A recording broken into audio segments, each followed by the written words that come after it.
اور ہر زمانے میں بڑے بڑے مفکروں نے عورت کے بارے میں کوئی نہ کوئی رائے ضرور قائم کی.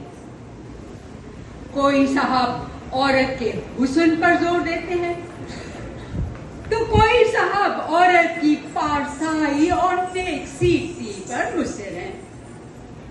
ایک صاحب کا خیال ہے کہ خدا کے بعد عورت کا مرتبہ ہے تو دوسرے صاحب عورت کو شیطان کی خالہ بنانے پر تلے ہوئے ہیں.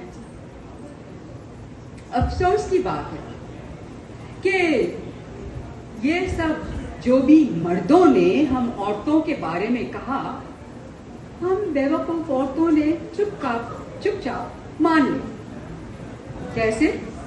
مثال دیتی ہوں. مردوں نے کہا مرد ظالم ہوتا ہے، ہم عورتیں چپ چاپ ظلم سہنے لگی.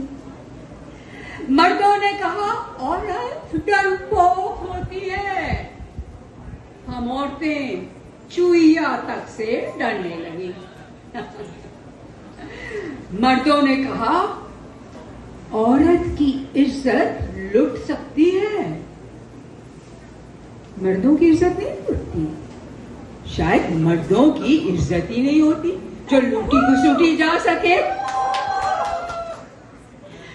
مگر مرد کیا فرماتے؟ کہتے ہیں کہ ہم نے تم عورتوں کو ماں کا درجہ دیا ہے اور آپ کو بلند کیا ہے یہ درجہ دے کر، کیونکہ ہم کہتے ہیں کہ ماں کے قدموں کے نیچے جنت ہے.